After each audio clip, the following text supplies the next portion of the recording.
আমরা বেশ কিছু বিষয় নিয়ে আজকে সংবাদ সম্মেলনের আয়োজন করেছি।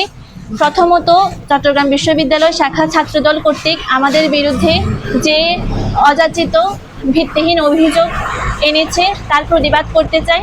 দ্বিতীয়ত, আমাদের হল সংসদে ছাত্রী সংস্থা সমর্থিত প্যানেলের বিভিন্ন প্রার্থীদের যে ভয়ভীতি প্রদর্শন করা হচ্ছে আর যেভাবে হুমকি দেওয়া হচ্ছে সেই বিষয়গুলো আপনাদের সামনে তুলে ধরতে চাই। এবং তৃতীয়ত, নারী বান্ধব ক্যাম্পাস বিনির্মাণে বাংলাদেশ ইসলামী ছাত্রী সংস্থার যে ইশতেহার সেগুলো তুলে ধরতে চাই।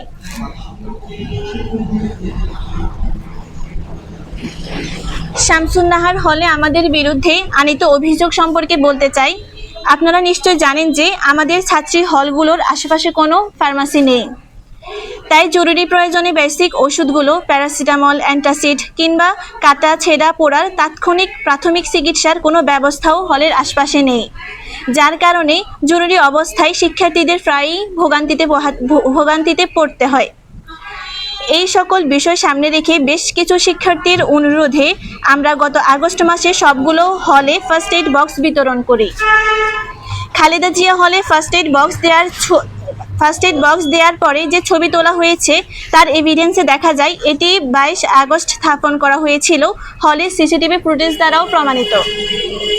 একইভাবে শামসুন্নাহার হলে প্রদত্ত ফার্স্ট এইড বক্স টেবিলে না রেখে আমাদের প্রতিনিধি নিজের রুমে রেখেছিল, যেখান থেকে শিক্ষার্থীরা প্রয়োজনে ব্যক্তিগত যোগাযোগের মাধ্যমে সাহায্য নিচ্ছিল।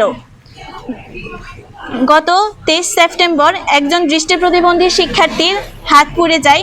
তাৎক্ষণিক চিকিৎসা না পাওয়াতে প্রায় 2 ঘন্টা পর তিনি আরেকজন বোনের সহায়তায় চবি মেডিকেল থেকে চিকিৎসা নেন।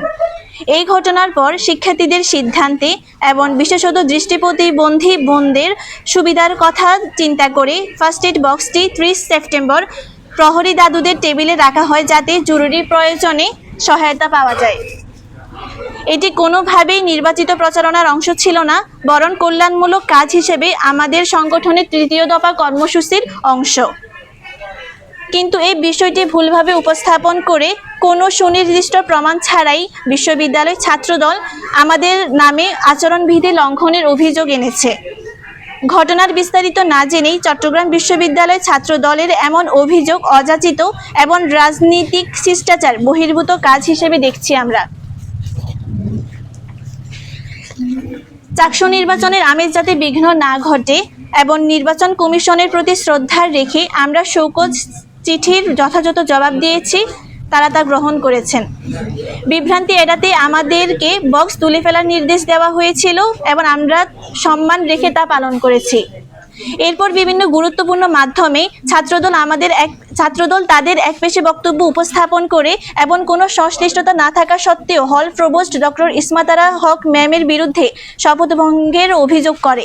এটাকে আমরা দলটির অসচেতনতা বলেই মনে করছি। আপনাদেরকে আরও জানাতে চাই, শামসুন্নাহার হলের অন্য ভিপি প্রার্থী শেখ সাদিয়া আচরণবিধি লঙ্ঘন করে সাদা কালোর পরিবর্তে ব্রাউন রঙের লিফলেট ছাপিয়েছে। আমরা নির্বাচন কমিশনে অভিযোগ জানালেও বিষয়টি হালকাভাবে নেওয়া হয়েছে এবং ওই শিক্ষার্থী সম্মানিত নির্বাচন কমিশনারের ছাত্রী উল্লেখ করে এড়িয়ে যাওয়ার চেষ্টা করা হয়েছে। এটি নির্বাচন কমিশনের পক্ষপাতদুষ্ট আচরণ, যা নির্বাচনের লেভেল প্লেয়িং ফিল্ডে বিঘ্ন সৃষ্টি করছে। এই ঘটনাগুলোর পরপরই শামসুন্নাহার হল সংসদ নির্বাচনে বাংলাদেশ ইসলামী ছাত্রী সংস্থা সমর্থিত অধম্য শিক্ষার্থী জোট প্যানেলের ভিপি প্রার্থী ফাইরোজ ফেরদৌসের ফেসবুক আইডি হ্যাক করা হয়।